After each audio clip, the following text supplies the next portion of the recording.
Hi, my name is Adriana Reyes, and today I'll be focusing on the media system of India. I'll start by covering some background on India.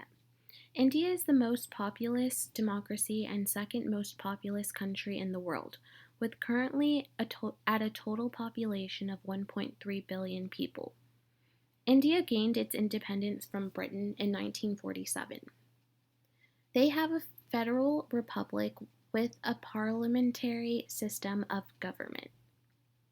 India's source of well-educated, English-speaking, and relatively cheap workers has made the country a top destination for many Western companies, from banks and airlines to information technology firms.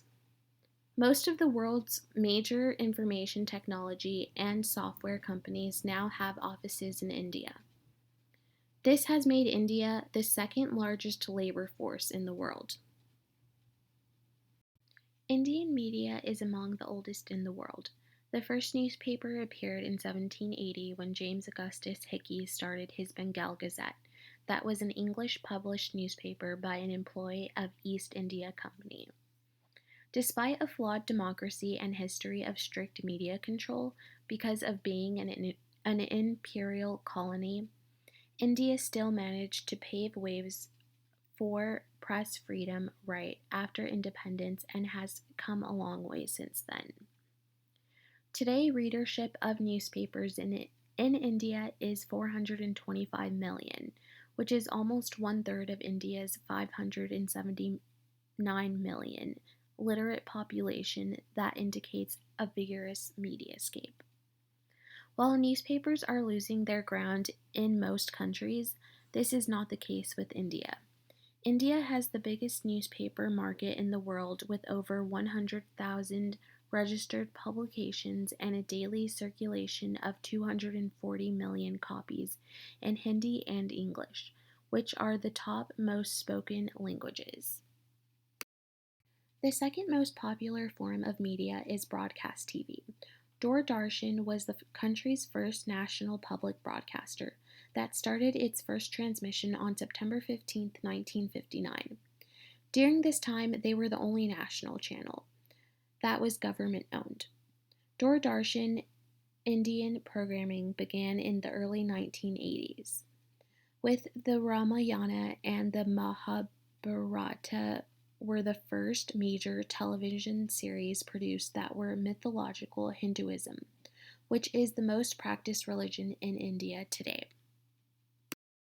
India's information technology started in the 1990s when the Indian government liberalized the audio-visual medium and opened avenues for private satellite TV channels and radio stations.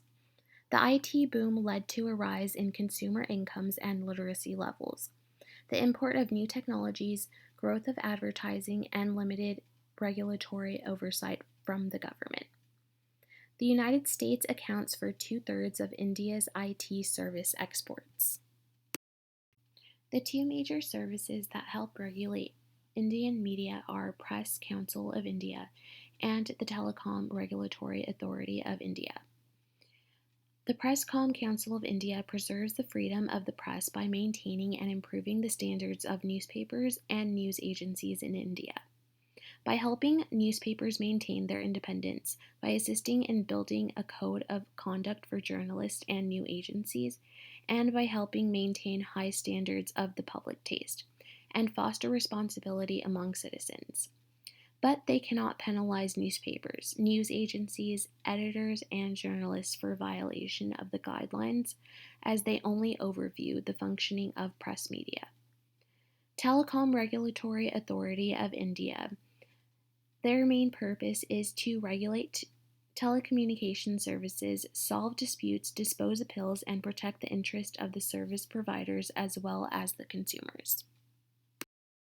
Business families like Tata and Ambani's dominate both the Indian media and the telecommunication sector. These industrial giants use the media to pressurize ruling parties and politicians and get benefits for their businesses. Reliance Industries is an Indian multi-industry company owned by Ambani's, which is headquartered in Mumbai, India. The group provides financial services to construction, entertainment, power, healthcare, manufacturing, defense, aviation, and transportation services. Reliance Industries was one of the two Indian companies to be ranked among the top 100 in the Fortune 500 list of the world's largest companies by revenue. Tata Group is also an Indian multi industry company headquartered in Mumbai, India. They own nearly 100 companies encompassing several primary business sectors, which are consumer products such as Jaguar and Land Rover, energy, engineering, and information systems. The four major religions that all originated in India are Hinduism, Buddhism, Jainism, and Sikhism. Hindu Tuva, which means Hinduness, is a kind of nationalism in India. It is an extremist ideology that aims to transform the country into a majoritarian Hindu religion nationalist state that regulates its 200 million Muslims and 30 million Christians into second-class citizens. While it is well known that Hinduva is an ideological movement, they are able to use mass media to expand its cultural, nationalist, and Hindu majoritarian version of Indian state. Since the right-wing Bharatiya Janata Party, led by Prime Minister Narendra Modi, who is in power for a second consecutive term, follows the Hindu ideology. Hindu Tuva will probably reach their main goal of spreading the ideology of Hinduism. India has a strong music and film industry called Bollywood, where big movie stars like Priyanka Chopra Jonas started their careers.